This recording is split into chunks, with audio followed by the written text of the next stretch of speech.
నమస్కారం, G news కి స్వాగతం. నేను మీ శ్రీనివాస్. ఈ రోజు వార్తల్లో విశేషాలు ఇప్పుడు చూద్దాం. శ్రీకాకుళం నియోజకవర్గంలోని పలువురు లబ్ధిదారులకు సీఎంఆర్ఎఫ్ చెక్కులను ఎమ్మెల్యే గొండు శంకర్ గురువారం తన క్యాంపు కార్యాలయంలో అందజేశారు.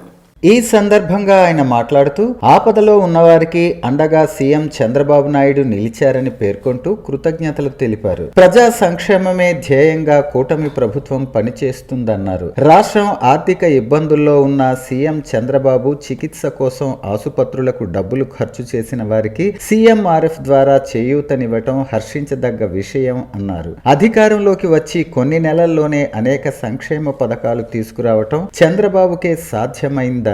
ఈ కార్యక్రమంలో పలువురు టీడీపీ నాయకులు, కూటమి నేతలు పాల్గొన్నారు. గౌరవ ముఖ్యమంత్రి వర్యులు ముఖ్యమంత్రి సహాయ నిధి నుండి సీఎంఆర్ఎఫ్ నుండి 25 మందికి ఈరోజు చెక్కులు పంపిణీ చేయడం జరిగింది. దాదాపు 25 మందికి 15 లక్షల రూపాయలు ఇచ్చాం. గత నెలలో 43 మందికి ఇవ్వడం జరిగింది. ఇప్పటి వరకు దాదాపు 200 మంది పైచులకు 2.5 కోట్ల రూపాయలు ఈ నియోజకవర్గంలో ఇవ్వడం జరిగింది. ఎలక్షన్ ముందు గౌరవ ముఖ్యమంత్రి వర్యులు మాట ఇవ్వడం జరిగింది.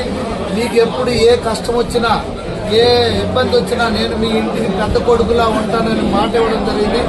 ఆ మాటను నిలబెట్టుకుంటూ గత 5 సంవత్సరాలు పూర్తిగా నిర్వీర్యం చేసిన వారిని కూడా కలుపుకొని మేము ఎంతో మందికి ఈరోజు ఆర్థికంగా ఈ సీఎంఆర్ఎఫ్ ద్వారా ఆదుకొని పెద్ద ఎత్తున ఎవరైతే ఎన్టీఆర్ ఆరోగ్య సేవ కింద పరిగణింపబడట్లేదో వాళ్ళందరికీ సొంత ఖర్చులతో అప్పులు వేసి డబ్బులు పెట్టుకొని ఆరోగ్యం కోసం శస్త్రచికిత్సలు చేసుకున్న పరిస్థితి.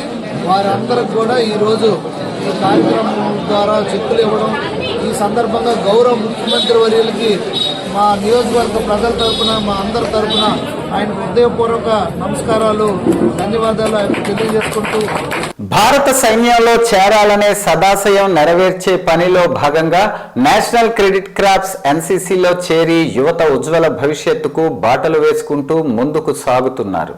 శ్రీకాకుళం ప్రభుత్వ డిగ్రీ కళాశాలలో ఎన్సీసీలో చేరి 2 ఏళ్లు పూర్తి చేసుకున్న యువత ఇటీవల జరిగిన అగ్నివీర్ రిక్రూట్మెంట్ ర్యాలీలో పాల్గొని ఒకేసారి 7 విద్యార్థులు ఎంపికయ్యారని శ్రీకాకుళం ప్రభుత్వ డిగ్రీ కళాశాల ప్రిన్సిపల్ మరియు ఎన్సీసీ అధికారి డాక్టర్ వై పోలినాయుడు చెప్పారు. గురువారం శ్రీకాకుళం ఆర్ట్స్ కళాశాల ఆవరణలో నూతనంగా అగ్నివీర్ కు ఎంపికైన ఎన్సీసీ విద్యార్థులకు తోటి విద్యార్థులు అభినందిస్తూ విక్టర్ ప్రదర్శన చేశారు. ప్రధానమంత్రి నరేంద్ర మోడీ మానస పుత్రిక అగ్నిపథ్ పథకంలో భాగంగా అగ్నివీర్ రిక్రూట్మెంట్ ర్యాలీ తమ జీవితాల్లో వెలుగులు నింపుతుందన్నారు. ప్రిన్సిపాల్ డాక్టర్ వై పోలినాయుడు మాట్లాడుతూ దేశ యువతకు ప్రతిష్టాత్మకమైన మరియు సాహసోపేతమైన కెరియర్ అవకాశాన్ని అందిస్తుందని అన్నారు. గడిచిన 4 ఏళ్లలో అగ్నిపథ్ పథకం వచ్చిన తర్వాత శ్రీకాకుళం జిల్లా నుంచి సుమారు 100 మంది విద్యార్థులు అగ్నివీర్లో జాయిన్ అయ్యారని అన్నారు. దేశాన్ని శక్తివంతమైన అగ్రగామి దేశంగా మలచటంలో ఎన్డీఏ ప్రభుత్వంలో మొదటి ప్రధానమంత్రి అటల్ బిహారీ వాజ్పేయి అని శ్రీకాకుళం జిల్లా బీజేపీ అధ్యక్షులు సిరిపురం తేజేశ్వరరావు అన్నారు. బుధవారం సాయంత్రం శ్రీకాకుళం బీజేపీ కార్యాలయంలో ఏర్పాటు చేసిన మీడియా సమావేశంలో కూటమి నేతలతో కలిసి ఆయన పాల్గొన్నారు. ఈ సందర్భంగా ఆయన మాట్లాడుతూ దేశవ్యాప్తంగా అటల్ బిహారీ వాజ్పేయి జయంతి వేడుకలు అంగరంగ వైభవంగా జరుగుతున్నాయని, శ్రీకాకుళం జిల్లాలో ఈ నెల 19న వాజ్పేయి విగ్రహ ఆవిష్కరణ జరుగుతుందని చెప్పారు. కూటమి పార్టీలు టీడీపీ, జనసేన, బీజేపీ నేతలంతా ఇందులో పాల్గొంటారని అన్నారు. రాష్ట్ర బీజేపీ అధ్యక్షులు పివిఎన్ మాధవ్ సారథ్యంలో శ్రీకాకుళం జిల్లా కేంద్రంలో సూర్యమహల్ జంక్షన్ వద్ద ఏర్పాటు చేస్తున్నామని చెప్పారు. ప్రధానమంత్రిగా అటల్ బిహారీ వాజ్పేయి పనిచేసిన కాలంలో అమలు చేసిన సంక్షేమ పథకాలు ఇప్పటికీ బడుగు బలహీన వర్గాలకు ఎంతో మేలు చేస్తాయని అన్నారు. ఈ నెల 28న వాజ్పేయి జయంతి సందర్భంగా అమరావతిలో పెద్ద వేడుక జరుగుతుందని చెప్పారు. ఈ సమావేశంలో టీడీపీ నుంచి ఏపీ మౌలిక వస్తువుల అభివృద్ధి కార్పొరేషన్ డైరెక్టర్ డైరెక్టర్ పిఎంజే బాబు, జనసేన ఉమ్మడి జిల్లా అధ్యక్షులు పిసిని చంద్రమోహన్, రాష్ట్ర ఉపాధ్యక్షులు పైడి వేణుగోపాల్, జిల్లా ఇన్ఛార్జ్ విజయానంద్ రెడ్డి, రాష్ట్ర కార్యవర్గ సభ్యులు అట్టాడ రవిబాబ్జీ, పూర్వ జిల్లా అధ్యక్షులు బిర్లంగి ఉమామహేశ్వరరావు, మోర్చాల నాయకులు, కార్యకర్తలు పాల్గొన్నారు. పల్లెటూరులకు కూడా గ్రామీణ సడక్ యోజన, ప్రతి పల్లెటూరుకు కూడా రోడ్డు ఉండాలి, ఇన్ఫ్రాస్ట్రక్చర్ డెవలప్ అయితేనే ఈ భారతదేశం డెవలప్ అవుతుంది అన్న ఒక నిర్ణయంతో ఆయన చేసిన పలు సేవా కార్యక్రమాలు ఉన్నాయి. వాటన్నింటిని కూడా ఆయన అనూహ్యంగా 5 సంవత్సరాలు అయిన తర్వాత యూపీఏ గవర్నమెంట్ రావడం వల్ల చాలా నష్టం జరిగింది. ఒకవేళ ఆయన కంటిన్యూ అయి ఉంటే, ఆ 10 సంవత్సరాలు యూపీఏ గవర్నమెంట్ కానీ లేకపోయి ఉంటే ఈరోజు భారతదేశం అభివృద్ధి ఇంకొక రకంగా ఉండి ఉండేది. అయినా ఇప్పటికి కూడా మించిపోయింది లేదు. నరేంద్ర మోడీ గారు గౌరవ ప్రధానమంత్రి, మళ్ళీ ఎన్డీఏ ప్రధానమంత్రి అయిన తర్వాత ఆయన చేపట్టిన కార్యక్రమాల వల్ల ఈరోజు భారతదేశం ప్రపంచవ్యాప్తంగా విశ్వగురువుగా తీర్చిదిద్దబడ్డది. అన్ని రంగాల్లో కూడా ప్రపంచంలోనే భారతదేశం అగ్రదేశాల సరసన చేరుతుందనడంలో ఎటువంటి సందేహం లేదు. ఇదే సందర్భంలో ఎన్డీఏ ప్రభుత్వం ఉండడం వల్ల ఆంధ్రప్రదేశ్ రాష్ట్రం కూడా గౌరవ ముఖ్యమంత్రి చంద్రబాబు నాయుడు గారు, అలాగే ఉప ముఖ్యమంత్రి పవన్ కళ్యాణ్ గారి వల్ల, మోదీ గారి సహాయ సహకారాల వల్ల కేంద్రంలోనూ రాష్ట్రంలోనూ మన రాష్ట్రం, మన దేశం ప్రగతి పదంలో ముందుంది అనడానికి ఎటువంటి సందేహం లేదు. ఇది ఖచ్చితంగా ఈ కూటమి ఇలాగే కొనసాగుతుంది. ఈ కూటమి ఉంటే ప్రభుత్వం ఇంకా ముందుకు వెళ్తుంది, ఆంధ్రప్రదేశ్ మళ్ళీ అభివృద్ధి చెందుతుంది అన్న ఒక మంచి నిర్ణయం తీసుకొని కూటమి ఇలాగే కొనసాగాలని, ఇలాగే కలిసికట్టుగా ప్రతి కార్యక్రమం చేపట్టాలని 3 పార్టీలు నిర్ణయించుకున్నాయి. రాబోయే ఈ ప్రతి కార్యక్రమం కూడా 3 పార్టీలు కలిసే చేద్దాం మనం అన్న ఒక నిర్ణయంతో ఈ కార్యక్రమం ఏర్పాటు చేయడం జరిగింది. మానవ హక్కులను ప్రతి ఒక్కరూ వినియోగించుకోవాలని జిల్లా వినియోగదారుల కోర్టు సభ్యురాలు జి రాధారాణి అన్నారు. స్థానిక కాకినాడ ఆదిత్య మహిళా డిగ్రీ కళాశాలలో మానవ హక్కులపై అవగాహన కార్యక్రమాన్ని ప్రిన్సిపాల్ కె శివశంకర్, బిహెచ్ఆర్సి జాతీయ వైస్ చైర్మన్ డాక్టర్ ఎన్ ప్రభు ఆధ్వర్యంలో నిర్వహించారు. ముఖ్య అతిథిగా జిల్లా వినియోగదారుల కోర్టు సభ్యురాలు జి రాధారాణి పాల్గొని మాట్లాడుతూ, ప్రపంచ మానవ హక్కుల మాసం సందర్భంగా కళాశాలలో విద్యార్థినులకు అవగాహన కల్పిస్తున్నామని, వినియోగదారులు మానవ హక్కులపై అవగాహన లేక వినియోగించుకోవటం లేదన్నారు. మనకు రాజ్యాంగం ప్రసాదించిన హక్కులపై ప్రతి ఒక్కరూ అవగాహన కలిగి ఉండాలని, నేడు విద్యార్థులు ఎన్నో సమస్యలను ఎదుర్కొంటున్నారని, సమస్యలను ఎదుర్కోవటానికి న్యాయ సహాయం కోసం కోర్టులను సంప్రదించవచ్చన్నారు. భారతీయ హ్యూమన్ రైట్స్ కౌన్సిల్ రాష్ట్ర అధ్యక్షురాలు మణిశర్మ మాట్లాడుతూ, అన్యాయానికి గురైనప్పుడు భయపడకుండా మనకు ఉన్న హక్కులను వాడుకొని ఎదుర్కోవాలని, చాలామంది అపోహలతో ముందుకు రావటం లేదన్నారు. నేటి యువత వీటిని దృష్టిలో పెట్టుకుని హక్కులపై అవగాహన కలిగి ఇతరులను కూడా చైతన్యవంతులను చేయాలన్నారు. 1948 అంటే రెండవ ప్రపంచ యుద్ధం తర్వాత 1948లో యుఎన్ఓ, మన యునైటెడ్ నేషనల్ ఆర్గనైజేషన్, అంతర్జాతీయ సమితి ప్రతి మనిషికి కూడా కొన్ని హక్కులు ఉండాలనేటువంటి ఉద్దేశంతో 30 దేశాలు సైన్ చేసినప్పుడు మన ఇండియా కూడా అక్కడ అదేవిధంగా సైన్ చేసింది. సో చేసిన తర్వాత అక్కడి నుంచి కూడా డిసెంబర్ 10, 1948 నుంచి డిసెంబర్ 10 ఏ రోజైతే ఉంటుందో. సో ముఖ్యంగా ఈరోజు స్టూడెంట్స్, కాలేజ్ స్టూడెంట్స్ దగ్గర మేము చెప్పాల్సినటువంటి అవసరం ఏంటంటే, సో మీకు ఎన్నో రకాలుగా త్యాగాలు చేసి సాక్రిఫైజెస్ చేస్తేనే మీరు ఈరోజు ఇక్కడ కూర్చోబోతున్నారు, అంతే కదా. ఇంత మంచి కాలేజ్లో ఇంత మంచి పరుచుకుంటూ ఎంత చక్కగా మీరు చదువుకుని మీ భవిష్యత్తును మీరు కాపాడుకోవడానికి ఎంత ముఖ్యమో, మనకి మానవుడు ఖచ్చితంగా మన మనిషి జెండర్ ఈక్వాలిటీలో చూసినట్లయితే ఏ జెండర్ అయినా సరే మన హక్కుల్ని మనం కాపాడుకోవాలన్నమాట. అది మిస్యూజ్ చేసుకోకుండా కాపాడుకోవాలి. ఇప్పుడు చాలా జరుగుతున్నాయి, ఉమెన్ మీద ఎన్ని అబ్యూజెస్ జరుగుతున్నాయో అందరికీ తెలుసు, ఉమెన్ అబ్యూజెస్ అని.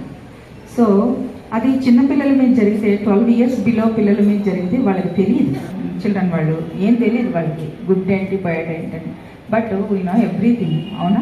ధాన్యం కొనుగోలు విషయంలో కూటమి ప్రభుత్వం పూర్తిగా వైఫల్యాన్ని చవిచూస్తోందని, రైతులు తీవ్రమైన దగా పాలవుతున్నారని మాజీ స్పీకర్ వైసీపీ శ్రీకాకుళం పార్లమెంటు నియోజకవర్గ సమన్వయకర్త తమ్మినేని సీతారాం ఆవేదన వ్యక్తం చేశారు. గురువారం ఆముదాల వలసలోని తన స్వగృహంలో మీడియా సమావేశం నిర్వహించిన ఆయన ప్రస్తుత ధాన్యం కొనుగోలు విధానంపై ప్రభుత్వ నిర్లక్ష్యాన్ని ఆయన ఎండగట్టారు. ప్రభుత్వం నుంచి స్పష్టమైన కొనుగోలు విధానం లేకపోవటం వల్ల గ్రామీణ ప్రాంతాల్లో రైతులు తీవ్ర ఇబ్బందులు పడుతున్నారని ఆయన విమర్శించారు. పంట చేతికి వచ్చాక రైతులకు ప్రభుత్వం ఏ సహాయం చేయటం లేదన్నారు. కొంటే కొంటామన్నా చెప్పిన మాటకైనా నిలబడటం లేదని ఆక్షేపించారు. స్పష్టమైన పాలసీ లేకపోవటం రైతులను దోపిడీకి గురి చేస్తోందన్నారు. ప్రభుత్వం నిర్లక్ష్యం కారణంగా మధ్యవర్తులు, దళారీలు ధాన్యం కొనుగోలు కేంద్రాల్లో ఆధిపత్యం చెలాయిస్తున్నారని సీతారాం తీవ్ర ఆగ్రహం వ్యక్తం చేశారు. అధికారులు ఎందుకు చర్యలు తీసుకోవటం లేదు? ముద్దు నిద్రపోతున్నారా? ఈ సివిల్ సప్లైస్లో అధికారులు ఏం చేస్తున్నారో పట్టించుకోరా? అడగరా? ఇదే నా ప్రభుత్వం అంటే దీనికి బాధ్యత ఉండాల్సినటువంటి అవసరం ఉందా లేదా? రెస్పాన్సిబిలిటీ హోల్డ్ చేయాల్సినటువంటి అవసరం ఉందా లేదా? ఇన్ని ఆరోపణలు ఉండే అధికారులు ఎందుకు యాక్షన్ తీసుకోవాలి? ఒక్క బియ్యం డిఎం సివిల్ సప్లైస్ ఒక బియ్యం దానికి 2,500 రూపాయలు తీసుకుంటున్నారు. 2,500 రూపాయలు తీసుకుంటున్నారు. ఇది మొన్నను మన ఏంటది గ్రీవియన్స్ డేలో కొంతమంది వెళ్ళి కలెక్టర్ గారికి ఇచ్చారు. కలెక్టర్ గారికి ఇస్తే కలెక్టర్ వెంటనే కాల్ చేశారు ఆయన పిలిచి, ఎందుకు మీరు యాక్షన్ తీసుకోలేదు, యూ టేక్ యాక్షన్ ఇమీడియట్లీ అని చెప్పినప్పటికీ కూడా ఈ రోజుకి ఎటువంటి చర్యలు లేవు. బూర్జ ప్రధాన వీధిలో నివాసం ఉంటున్న చెన్నూరు రమేష్ ఇంట్లో ఈ నెల 1న చోరీకి పాల్పడిన నిందితులను పోలీసులు అదుపులోకి తీసుకున్నారు. శ్రీకాకుళం డీఎస్పీ వివేకానంద ఆయన కార్యాలయంలో బుధవారం పత్రికా సమావేశం నిర్వహించారు. ఈ సందర్భంగా ఆయన మాట్లాడుతూ, బాధితుడి నుంచి ఫిర్యాదు అందగానే Amudalavalasa CI Satyanarayana, Burja SI M Pravallika ప్రత్యేక బృందాలతో పలు ప్రాంతాల్లో క్లూస్ టీం సాయంతో గాలించారు. విశాఖపట్నం జిల్లా గాజువాకకు చెందిన ఉండ్ర నాగరాజును గుర్తించి వివరాలు రాబట్టారు. మరో 4గురికి భాగస్వామ్యం ఉందని చెప్పారు. బూర్జ గ్రామానికి చెందిన మాటూరు శ్రీను జైల్లో పాత పరిచయాలను ఉపయోగించుకుని గాజువాకకు చెందిన చాపల ఆనంద్, ఉండ్రు నాగరాజు, మద్దెల చంటిబాబు, శుభం మిశ్రాలతో కలిసి చోరీకి పథకం వేశాడని, పలు కేసుల్లో నిందితులైన వీరంతా వివిధ ప్రాంతాల నుంచి గాజువాక చేరి స్థిరపడ్డారని తెలిపారు. బూర్జలో రమేష్ ఇంటి తాళాన్ని గుణపంతో పగలగొట్టి బంగారు, వెండి వస్తువులు, నగదు కాజేశారు. అరెస్టు సమయంలో నిందితుల నుంచి సుమారు 27.3 లక్షల విలువైన బంగారు ఆభరణాలు, 1.41 లక్షల విలువైన వెండి వస్తువులు, 83,700 నగదు స్వాధీనం చేసుకున్నారు. రాష్ట్ర వ్యాప్తంగా పలు పోలీస్ స్టేషన్లలో నాగరాజుపై 21, చాపల ఆనంద్పై 21, శ్రీను, చంటిబాబు మిశ్రాలపై 2 కేసులు నమోదయ్యాయి. తాళం వేసి ఉన్న ఇళ్లల్లో కాజేసిన సొత్తును పంచుకుని జల్సా చేస్తుంటారు. పాతపట్నం, మెలియాపుట్టి, పొందూరు, బూర్జలో గొలుసు చోరీ కేసుల్లో వీరి భాగస్వామ్యం ఉందని డీఎస్పీ వివరించారు. చోరీ కేసును ఛేదించిన పొందూరు ఎస్ఐ బాలరాజు, కానిస్టేబుళ్లు రాజు, రాధాకృష్ణ, రామకృష్ణ, రమేష్ కుమార్, సురేష్, దేవి ప్రసన్నలను ఎస్పీ కేవి మహేశ్వర్ రెడ్డి ప్రత్యేకంగా అభినందించారు. అక్కడ ఉన్నటువంటి క్లూస్ టీం ఇచ్చినటువంటి సాక్ష్యాధారాలను బట్టి వెంటనే ఆ టీము గాజువాక వెళ్ళి అక్కడ ఆ సస్పెక్ట్ తాలూకా దీని ప్రకారం అతన్ని గాజువాకలో షీలానగర్ దగ్గర పట్టుకోవడం జరిగింది. పట్టుకొని ఇమీడియట్గా అతన్ని ఇంట్రాగేట్ చేస్తే ఈ హిమ్సెల్ఫ్ అడ్మిటెడ్ ద కేస్. అతనితో పాటు ఈ నేరం ఏ తరహా చేశారు ఏంటి అంటే, ఇంకో 4 వ్యక్తులు, వాళ్ళంతా కూడా డిఫరెంట్ ఏరియాలో పుట్టి పెరిగినా చివరిగా గాజువాకలో సెటిల్ అయ్యారు. ఇందులో ఒక అతను బీహార్ ఉన్నాడు, ఆయన గాజువాకలో సెటిల్ అయ్యాడు. ఒకడేమో వేరే జిల్లాల్లో ఉన్నారు, వాళ్ళు గాజువాకలో సెటిల్ అయ్యి రకరకాల వృత్తులు చేసుకుంటారు. దొంగతనాలు అనేది వాళ్ళది ప్రధానమైన వృత్తిగా ఉండిపోయింది. ఈ నలుగురు ఎలా నేరం చేశారు అంటే, ఇందులో ఒక వ్యక్తి మాటూరి శ్రీను, అతనిది బోర్జా అమ్మాయిని పెళ్లి చేసుకుని బోర్జులోనే ఉంటున్నాడు. అతను ఏం చేశాడంటే, ఈ మా ఊరిలో పలానా అతను ఊరెళ్ళాడు, అతని దగ్గర బంగారం ఎక్కువగా ఉంటుంది, డబ్బు బాగా ఉంటుంది, మీరు రండి అని చెప్పి వాళ్ళని రప్పించాడు దొంగతనం చేయడానికి. వీళ్ళందరికీ జైల్లో పరిచయం. యాక్చువల్గా ఆ జైల్లో ఉన్న పరిచయంతో ఆ ఊర్లో నేను దొరికిపోతానన్న భయంతో వీళ్ళందరికీ ఆ సావాస దోషంతో వాళ్ళకి పిలిపించి వాళ్ళతోటి ఈ నేరం చేయించాడనమాట. ఈ నేరం చేయడానికి కావాల్సిన ఇంప్లిమెంట్ కూడా సీనే ఇచ్చాడు. అదే ఈ యొక్క కోబార్. దీంతో ఆ నేరం చేయడానికి అన్ని ఏర్పాట్లు చేసి వాళ్ళు తీసుకొచ్చి నేరం చేయించారు. శ్రీకాకుళం జిల్లా శ్రీకాకుళం నగరం బలగా నాగావళి నదీ తీరంలో వేంచేసిన శ్రీ బాలా త్రిపుర సుందరి కాలభైరవ పీఠంలో పీఠం వ్యవస్థాపకులు గణేష్ గురూజీ ఆధ్వర్యంలో కాలభైరవ నవరాత్రులు అంగరంగ వైభవంగా నిర్వహిస్తున్నారు.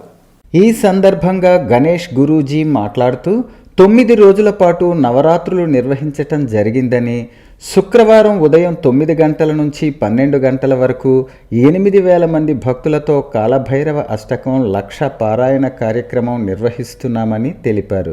ఈ కాలభైరవ అష్టకం పారాయణ చేసినందువల్ల కాలభైరవుడు అనగా కాలాతీతమైన శక్తిని, కాలాన్ని తన అధీనంలో కలిగినవాడని, కాలచక్రాన్ని నడిపించేవాడని చెప్పబడుతుందన్నారు. కాలభైరవుడి యొక్క దర్శనం లేదా ఆరాధన వల్ల అష్ట కష్టాలు తొలగి అష్టైశ్వర్యాలు కలుగుతాయని, కాలభైరవునికి ఎంతో ప్రీతి అయిన కాలభైరవాష్టకాన్ని పారాయణం చేయటం వల్ల ఇహపరంలో భైరవుని యొక్క రక్షణ సంపూర్ణంగా కలుగుతుందని అన్నారు. ఈ 1,00,000 పారాయణ కార్యక్రమానికి అన్ని రకాల ఏర్పాట్లు చేశామని, భక్తులు విరివిగా పాల్గొని కాలభైరవుని కృపకు పాత్రులు కావాలని కోరారు. ఈ ఏర్పాట్లలో ఆలయ అధ్యక్షులు రెడ్డి గిరిజాశంకర్ తదితరులు పాల్గొన్నారు. భక్త మహాశైలందరికీ కూడా ముందుగా కాలభైరవ అష్టమి శుభాకాంక్షలు. మార్గశిర బహుళ అష్టమి అనగా కాలభైరవ అష్టమి, కాలాష్టమి అని కూడా మనం అందరం జరుపుకునేది. బహుళ అష్టమి స్వామివారికి చాలా ప్రీతి. ప్రతి మాసంలో వచ్చే బహుళ అష్టమి, అందులో మార్గశిర బహుళ అష్టమి స్వామివారికి ఇంకా విశేషంగా ప్రీతి కాబట్టి శ్రీ శ్రీ శ్రీ బాలా త్రిపుర సుందరి కాలభైరవ పీఠంలో డిసెంబర్ 12 అనగా రేపటి దినమున శుక్రవారం నాడు ఉదయం 9 గంటల నుంచి మధ్యాహ్నం 1 గంట వరకు దాదాపుగా 5,000 మందితో 1,00,000 సార్లు కాలభైరవాష్టక పారాయణం చేయడం జరుగుతుంది. ఇది లోక కళ్యాణార్థం. ఉపద్రవాలు అనేకంగా జరుగుతున్నాయి. ప్రమాదాలు, రోడ్డు ప్రమాదాలు కానీ, ఆత్మహత్యలు కానీ, దేవాలయాల్లో శక్తి పెరగడానికి కానీ, ఇలాంటివన్నింటిలో కూడా దేవాలయాల్లో ఎటువంటి ఉపద్రవాలు జరగకుండా అన్నీ ఆగడానికి కోసం భైరవుడి యొక్క రక్ష చాలా అవసరం కాబట్టి భైరవుడిని విశేషంగా ప్రార్థిస్తూ 1,00,000 సార్లు కాలభైరవాష్టకం చేయడం జరుగుతుంది. భక్త మహాశైలందరూ కూడా రేపటి దినం అంటే డిసెంబర్ 12 అందరూ ఉపయోగించుకోండి. ఉదయం 9 నుంచి మధ్యాహ్నం 12 గంటల వరకు విశేషంగా కార్యక్రమం పారాయణం జరుగుతుంది. ముందుగా కాలభైరవ వ్రతం జరుగుతుంది, తర్వాత సామూహికంగా పారాయణం అనేది జరుగుతుంది. కాబట్టి భక్త మహాశైలందరూ కూడా ఈ అవకాశాన్ని పూర్ణంగా వినియోగించుకోండి. అందరికీ నమస్కారం. రేపు జరగబోయే ఈ కార్యక్రమానికి దాదాపు 8,000 మందికి సరిపడా భోజన ఏర్పాట్లు, అలాగే పార్కింగ్ సదుపాయాలు, అలాగే మంచినీటి సదుపాయాలు కానీ, కుర్చీలు కానీ కింద కూర్చోవాల్సిన అవసరం లేదు. ఎవరైనా రావచ్చు, కుర్చీల్లో కూర్చోవచ్చు. దాదాపు 5,000-6,000 కుర్చీలు కూడా మనం ఏర్పాటు చేయడం జరుగుతుంది. కింద కూర్చోవచ్చు, కుర్చీలో కూడా కూర్చోవచ్చు. ఎటువంటి భక్తులకి ఎటువంటి ఇబ్బందులు లేకుండా ఇక్కడ ఏర్పాట్లన్నీ కూడా ముమ్మరంగా చేయిస్తున్నాము. కాబట్టి అందరూ వచ్చి పాల్గొని ఈ యొక్క కార్యక్రమాన్ని విజయవంతం చేసి అందరూ కూడా ఆ భైరవుడి యొక్క ఆశీస్సులు పొందుతారని మరీ కోరుతున్నాం. మాజీ ప్రధాని భారతరత్న స్వర్గీయ అటల్ బిహారీ వాజ్పేయి శత జయంతి ఉత్సవ కార్యక్రమంలో భాగంగా ఈ నెల 19వ తేదీన శ్రీకాకుళం జిల్లాలో జరగబోయే అటల్ మోదీ సుపరిపాలన యాత్ర విజయవంతం కావాలని గురువారం స్థానిక సూర్యమహల్ జంక్షన్ వద్ద బీజేపీ జిల్లా అధ్యక్షులు సిరిపురం తేజేశ్వరరావు ఆధ్వర్యంలో ఏర్పాటు చేసిన కార్యక్రమంలో ప్రారంభించారు. ఈ కార్యక్రమానికి స్థానిక ఎమ్మెల్యే గొండు శంకర్ ముఖ్య అతిథిగా పాల్గొని పూజలు నిర్వహించారు. ఈ సందర్భంగా ఆయన మాట్లాడుతూ భారతరత్న స్వర్గీయ అటల్ బిహారీ వాజ్పేయి శత జయంతి ఉత్సవ సందర్భంగా దేశవ్యాప్తంగా విగ్రహాలు ఏర్పాటు చేయటం జరుగుతుందన్నారు. శ్రీకాకుళం నగరం సూర్యమహల్ కూడలిలో వాజ్పేయి విగ్రహం ప్రతిష్ఠించటం జరుగుతుందన్నారు. వాజ్పేయి యొక్క గొప్పతనం, ఆయన గురించి ఇప్పుడు ఉన్న యువతకు తెలియాలనే ఉద్దేశ్యంతో నగర నడిబొడ్డున పెట్టడం జరుగుతుందన్నారు. ఈ కార్యక్రమంలో పెద్ద ఎత్తున కూటమి నాయకులు పాల్గొన్నారు. ప్రధానమంత్రి భారతరత్న శ్రీ అటల్ బిహారీ వాజ్పేయి గారి 100వ జయంతి సందర్భంగా దేశవ్యాప్తంగా విగ్రహాలు ప్రతిష్ట కార్యక్రమం, విగ్రహాలని స్థాపించే కార్యక్రమంలో భాగంగా ఈరోజు శ్రీకాకుళం పట్టణంలో ఈ సూర్యమహల్ కోడల్ జంక్షన్లో ఆ వాజ్పేయి గారి విగ్రహానికి ఈరోజు శంకుస్థాపన చేసుకోవడం జరిగింది. మన భారతదేశానికి ఆయన ఎన్నో సేవలు అందించారు. అలాగే వివాద రహితుడిగా, ఉత్తమ పార్లమెంటేరియన్గా, ఒక భారత రత్నగా పేరుగాంచినటువంటి మహానుభావుడి విగ్రహాన్ని మన పట్టణంలో పెట్టుకోవడం మనందరి అదృష్టంగా ఇది భావిస్తూ ఈ అవకాశాన్ని మనం వినియోగించి ఈరోజు ఇక్కడ ఆయన పెడితే ఆయన తాలూకా ఆశయాలు, ఆయన తాలూకా నడవడిక ఇప్పుడు ఉన్న యువతకు కానీ భావితరాలకు కానీ ఒక ఆదర్శప్రాయమైనటువంటి మహానుభావుడు శ్రీ అటల్ బిహారీ వాజ్పేయి గారు. అలాంటి మహోన్నతమైన వ్యక్తి యొక్క విగ్రహం ఇక్కడ స్థాపించుకోవడం మనందరి అదృష్టంగా నేను భావిస్తూ ఈరోజు ఈ కార్యక్రమాన్ని ఇంత విజయం చేసినటువంటి ఇక్కడ బీజేపీ పట్టణ కూటమి, అలాగే ఎన్డీఏ కూటమి, ముఖ్యంగా బీజేపీ శాఖ వారికి అందరికి కూడా నేను హృదయపూర్వకంగా నా యొక్క అభినందనలు, శుభాకాంక్షలు తెలియజేసుకుంటూ పర్యావరణ అవగాహనను పెంపొందించడమే సిక్కోలు హరిత మహోత్సవమని ప్రముఖ వైద్యులు కూర్మాన వినోద్ కుమార్ అన్నారు. శ్రీకాకుళం అసోసియేషన్ ఆఫ్ పీడియాట్రిక్స్ ఆధ్వర్యంలో సిక్కోలు హరిత మహోత్సవాన్ని ఘనంగా నిర్వహించారు. ఈ కార్యక్రమంలో భాగంగా 3 రోజుల పాటు పాఠశాల స్థాయిలో నిర్వహించిన చిత్రలేఖన పోటీలలో అర్హత సాధించిన వారికి బహుమతులను ముఖ్య అతిథులచే అందించారు. స్టాల్స్లో millet foods, terrace gardening, hydroponics, compressed oils, handlooms, ఇత్తడి వస్తువులు, వ్యవసాయ ఆధారిత ఉత్పత్తులు, హోమ్ మేడ్ ఆర్గానిక్ ఫుడ్స్ వంటి విభిన్న విభాగాలు ప్రదర్శించటం జరిగిందని అసోసియేషన్ సభ్యులు వైద్యులు కూర్మాన వినోద్ కుమార్ తెలిపారు. పర్యావరణం, ఆరోగ్యం, సహజ జీవన విధానాలలో ప్రోత్సాహానికి ఇలాంటి కార్యక్రమాలు ఎంతో అవసరమని ఈ సందర్భంగా నిర్వాహకులు పేర్కొన్నారు. సిక్కోలు హరిత మహోత్సవం పర్యావరణ అవగాహనను పెంపొందించడమే కాకుండా సహజ ఉత్పత్తులు, వ్యవసాయ ఆధారిత ఉపాధి అవకాశాల ప్రదర్శనకు వేదికగా నిలుస్తోందన్నారు. Srikakulam music and dance academy వ్యవస్థాపకులు, ఏ టాప్ గ్రేడ్ వాయులీన విద్వాంసులు డాక్టర్ మావుడూరు సత్యనారాయణ శర్మ గారి సంగీత కార్యక్రమం వీణుల విందుగా సాగింది. అనంతరం నిర్వాహకులు డాక్టర్ మావుడూరు సత్యనారాయణ శర్మను ఘనంగా సత్కరించారు. తన సొంత పంట పొలంలో పండించినటువంటి పంటల్ని తనే ప్రాసెస్ చేసి ఆహారపు దినుసులుగా ప్యాకింగ్ చేసి ఇక్కడికి తీసుకురావడం, అలాగే బట్టలను కానీ, అలాగే చేనేత వస్త్రాలు కానీ, నర్సరీ మొక్కలు కానీ, ఆహారంలో ఎక్కువగా వాడే రకరకాలైన రైస్ వెరైటీస్ కానీ వీటన్నిటిని ఒకే చోటుకి తీసుకురావాలనే సదుద్దేశంతో, అలాగే మన ఉత్తరాంధ్ర అంటే ఈస్టర్న్ ఘాట్స్లో పండించినటువంటి ఎన్నో రకాలైన వనమూలికలతో పాటు ఎన్నో రకాలైన పప్పు దినుసులు, పల్సెస్, వాటన్నిటిని కూడా మన శ్రీకాకుళం ప్రజలకు అందించాలనే ఒక సదుద్దేశంతో ఈ కార్యక్రమం నిర్వర్తించాం. 3 రోజులు కూడా 3 రకాలైన కార్యక్రమాన్ని డిజైన్ చేసాం.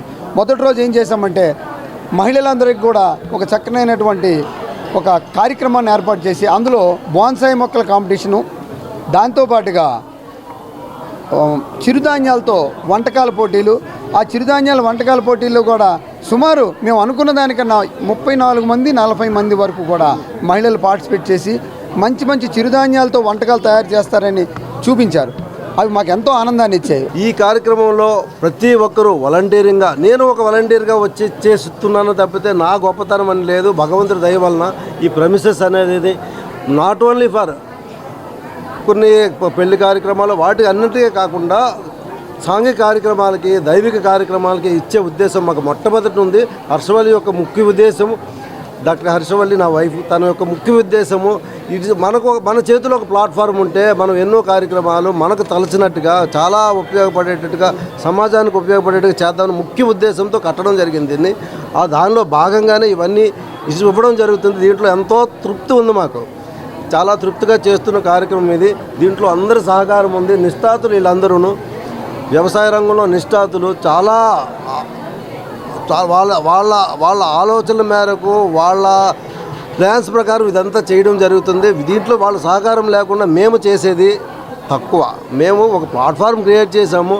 వాళ్ళందరి సహకారంతో ఇది దిగ్విజయంగా జరుగుతుంది. దీంట్లో ప్రజల సహకారం ఎంతో ఉంది. దానికి మీడియా మిత్రులు కూడా ఎంతో సహకరించవలసిందిగా కోరుతున్నాం. 2025 డిసెంబర్ 31 నుంచి 2026 జనవరి 4 వరకు విశాఖపట్నంలో 5 రోజుల పాటు జరిగే CITU అఖిల భారత మహాసభలను జయప్రదం చేయాలని CITU జిల్లా అధ్యక్షులు CH అమ్మన్నాయుడు పిలుపునిచ్చారు. జనవరి 4న విశాఖపట్నం ఆర్కే బీచ్ వద్ద జరిగే భారీ బహిరంగ సభలో 50 మంది కార్మిక వర్గం, అంగన్వాడీ, ఆశా, మధ్యాహ్న భోజనం తదితర స్కీమ్ వర్కర్స్ పాల్గొనాలని కోరారు. పైడి భీమవరంలో CITU కార్యాలయంలో CITU అఖిల భారత మహాసభల పోస్టర్లు ఆవిష్కరించారు. ఈ సందర్భంగా వారు మాట్లాడుతూ కార్పొరేట్లకు మేలు చేసేందుకు, కార్మిక వర్గం హక్కులను హరించేందుకు కేంద్ర రాష్ట్ర ప్రభుత్వాలు పూనుకుంటున్నాయని, ఈ విధానాలకు వ్యతిరేకంగా బలమైన కార్మిక ఉద్యమాన్ని నిర్మించటంలో CITU అగ్రభాగాన నిలిచిందని తెలిపారు. దేశంలో వివిధ రంగాల కార్మికులను, సంఘాలను ఐక్యం చేసి బలమైన కార్మిక వర్గ పోరాటాలను నిర్మించేందుకు 2025 డిసెంబర్ 31 నుంచి 5 రోజుల పాటు విశాఖపట్నంలో జరిగే CITU అఖిల భారత మహాసభలు దోహదపడతాయని తెలిపారు. కార్మిక వర్గం దశాబ్దాలుగా అశేష త్యాగాలతో సాధించుకున్న కార్మిక హక్కులను కార్పొరేట్లు ప్రయోజనాల కొరకు కేంద్ర రాష్ట్ర ప్రభుత్వాలు కాలరాస్తున్నాయని అన్నారు. కేంద్ర బీజేపీ ప్రభుత్వం is of doing business, speed of doing business పేరుతో కార్పొరేట్లు ప్రయోజనాల కోసం కార్మిక హక్కులు కాలరాస్తూ 29 కార్మిక చట్టాల స్థానంలో లేబర్ కోడ్లు తీసుకువచ్చారని విమర్శించారు. కార్మిక వ్యతిరేక లేబర్ కోడ్లు రద్దు చేయాలని డిమాండ్ చేశారు. రాష్ట్రంలో కూటమి ప్రభుత్వం పని గంటలు పెంచుతూ చట్టం చేయటం దుర్మార్గమన్నారు. ప్రజలకు సేవ చేయమని అధికారం ఇస్తే పెట్టుబడిదారులకు సేవ చేస్తుందని విమర్శించారు. కార్మికులకు నష్టం చేసి యాజమాన్యాలకు లాభం చేకూర్చే విధంగా ఉన్న రాష్ట్ర ప్రభుత్వ వైఖరిని ఖండించారు. కనీస వేతన చట్ట ప్రకారం ప్రతి 5 సంవత్సరాలకు పెంచవలసిన కనీస వేతనం పెంచటం మానేశాయని, ఇప్పటికే 3 సార్లు పెరగవలసిన జీతం కార్మికులు కోల్పోయారని ఆవేదన వ్యక్తం చేశారు. సమస్యల పరిష్కారానికై సమరశీల పోరాటాలు నిర్వహిస్తున్నటువంటి సంస్థ CITU అఖిల భారత మహాసభలో మొట్టమొదటిసారిగా విశాఖపట్నంలో డిసెంబర్ 31 నుండి 2026 జనవరి 4వ తేదీ వరకు జరుగుతున్నాయి. ఈ సందర్భంగా జనవరి 4వ తేదీన విశాఖపట్నంలో పెద్ద ఎత్తున భారీ బహిరంగ సభ జరుగుతుంది. జనవరి 4వ తేదీన మధ్యాహ్నం 2 గంటలకు విశాఖపట్నం RTC బస్టాండ్ నుంచి ర్యాలీ, అనంతరం ఆర్కే బీచ్ వద్ద భారీ బహిరంగ సభ జరుగుతుంది. ఈ చలో విశాఖ కార్యక్రమానికి యావత్తు కార్మిక వర్గం కూడా వచ్చి ఈ మహాసభను జయప్రదం చేయాలని కోరుతా ఉన్నాం. 5 రోజుల పాటు జరిగే ఈ మహాసభలకు దేశవ్యాప్తంగా అన్ని రాష్ట్రాల నుంచి కాకలు తీరిన నాయకులంతా వస్తా ఉన్నారు. అదేవిధంగా 20 దేశాల నుంచి కూడా ప్రతినిధులు హాజరవుతా ఉన్నారు. ఈ మహాసభల్లో ప్రభుత్వం అనుసరిస్తున్నటువంటి కార్మిక వ్యతిరేక విధానాలను చర్చించబోతా ఉన్నాం. రాబోయే కాలంలో కార్మిక వర్గం ఏ విధంగా ముందుకెళ్ళాలి, కార్మిక వర్గం ఎదుర్కొంటున్నటువంటి సవాళ్ళు ఏంటి, ప్రభుత్వం చేస్తున్న దాడులు ఏంటి, కార్మిక వ్యతిరేక లేబర్ కోడ్లు, ఈ లేబర్ కోడ్ల వల్ల వస్తున్న నష్టాలేంటి, ఇవన్నిటి మీద కూడా చర్చించి రాబోయే కాలంలో కార్మిక వర్గం చేసే పోరాటాలకు ఒక దిశా నిర్దేశం చేయబోతా ఉన్నాయి. కార్మిక వర్గ సమస్యలు చర్చించబోతా ఉన్నాం. కాబట్టి ఈ CITU అఖిల భారత మహాసభలకు యావత్తు కార్మిక వర్గం జయప్రదం చేయాలని చెప్పి, అలాగే ఉద్యోగులు, కార్మికులు విజయవంతం చేయాలని అన్ని రకాలుగా సహాయశక్తులు అందించాలని చెప్పి కోరుతున్నాం. అధికారంలో ఉన్నన్ని రోజులు అనేక అవకతవకలు, అక్రమాలకు పాల్పడిన వైకాపా నాయకులకు కేంద్ర మంత్రి కింజరాపు రామ్మోహన్ నాయుడును విమర్శించే నైతిక అర్హత లేదని టీడీపీ శ్రేణులు మండిపడ్డారు. శ్రీకాకుళం నగరం స్థానిక 80 అడుగుల రహదారి జిల్లా టీడీపీ పార్టీ కార్యాలయంలో గురువారం నిర్వహించిన విలేకరుల సమావేశంలో ఏపీ ఈడబ్ల్యూఐడిసి డైరెక్టర్ పిఎంజే బాబు, మాజీ పార్లమెంటరీ పార్టీ అధ్యక్షులు చౌదరి బాబ్జీ, టీడీపీ సీనియర్ నాయకులు అరవల రవీంద్ర, నగర టీడీపీ అధ్యక్షులు పాండ్రంకి శంకర్, కేవీ రామరాజులు ఇండిగో వ్యవహారంపై అదే పనిగా విపక్షాలు కేంద్ర మంత్రి రామన్నపై దుమ్మెత్తు పోస్తున్న వైనాన్ని ఆక్షేపిస్తూ వారు మాట్లాడారు. జిల్లా రాజకీయాలతో పాటు రాష్ట్ర, జాతీయ రాజకీయాల్లో తనదైన క్లీన్ ఇమేజ్తో పేరు ప్రఖ్యాతులు సంపాదించుకున్న కేంద్ర పౌర విమానయాన శాఖ మంత్రి కింజరాపు రామ్మోహన్ నాయుడు ఎదుగుదల చూసి ఓర్వలేక ప్రతిపక్షాలు అదే పనిగా విమర్శిస్తున్నాయని మండిపడ్డారు. ఈ గందరగోళానికి ఊహించని కార్యాచరణ, సవాళ్లు, ఇండిగోలో సాంకేతిక లోపాలు, రద్దీ వాతావరణ ప్రతికూలతలు కారణమని ఇప్పటికే నిపుణులు చెప్పటం జరిగిందని వారు పేర్కొన్నారు. పైలట్ యూనియన్లు మాత్రం అసలు కారణం మరొకటని ఇప్పటికే పేర్కొంటున్నారని, కొత్త నియమాలే ఇండిగో ఉదంతానికి కారణంగా విమానాల రద్దుకు ప్రధాన కారణమని ఏవియేషన్ నిపుణులు ఈ ఘటనపై తమ అభిప్రాయాన్ని వ్యక్తం చేస్తున్నారని, అందుకు భిన్నంగా కేంద్ర మంత్రి రామ్మోహన్ నాయుడుదే బాధ్యత అంటూ కొన్ని మాధ్యమాలు, ముఖ్యంగా వైకాపా నాయకులు వాస్తవాలు వక్రీకరించి టీడీపీపై కేంద్ర విమానయాన శాఖ మంత్రిని విమర్శించటం చౌకబారు రాజకీయమేనని వారు స్పష్టం చేశారు. ఇప్పటికైనా వైకాపా నాయకులు ఆలోచన చేయాలని, జిల్లా ఖ్యాతిని జాతీయ స్థాయిలో ఇనుమడింపజేసిన సిక్కోలు యువ కెరటం మన కేంద్ర మంత్రి రామన్న ప్రతిష్టను బజారుకు ఈడ్చేలా చౌకబారు రాజకీయాలు చేస్తూ దిగజారుడుతనం మానుకోవాలని వారు హితవు పలికారు. దేశంలో అత్యధికంగా ఎయిర్పోర్ట్లు నిర్మాణాలు చేపట్టాలని సంకల్పంతో ఆయన నరేంద్ర మోదీ గారితో కూడా తీసుకొని వెళ్ళి పలు రాష్ట్రాల్లో ఎయిర్పోర్ట్లకు శంకుస్థాపన కూడా చేసిన విషయం మనందరికీ తెలిసిందే. అటువంటి వ్యక్తి మీద కొందరు వ్యక్తులు బురద చల్లడం అనేది చాలా విచారించవలసిన విషయం. ఇది ఇండిగో సంస్థ వారు చేసిన తప్పిదానికి ఒక వ్యక్తి మీద ఇంత బాగా ఆ శాఖకు న్యాయం చేకూరుస్తూ కృషి చేస్తున్న వ్యక్తి మీద మన కింజరాపు రామ్మోహన్ నాయుడు గారి మీద బురద చల్లడం అనేది తప్పుగా మేమందరం కూడా ఖండిస్తున్నాము. అంతేకాకుండా 10% ఇండిగో ఎయిర్లైన్స్ కూడా ఆయన నిరోధించడం జరిగింది. గత వారం రోజులుగా నిద్ర కూడా ఆయన మానుకొని ప్రయాణికులకు ఎటువంటి ఇబ్బంది కలగకుండా ప్రత్యామ్నాయ మార్గాలను వెతుకుతూ ఆయన చేస్తున్న కృషిని అభినందించాలే తప్ప ఇటువంటి అవాకులు చవాకులు చెప్పి బురద చల్లడం అనేది ఇది మనందరం కూడా ముక్తకంఠతో ఖండించాలి.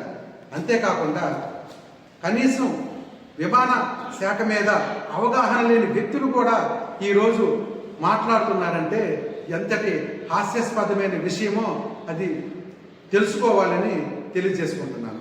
వార్తలు సమాప్తం. మళ్ళీ తర్వాత బులెటిన్లో కలుసుకుందాం. నమస్కారం.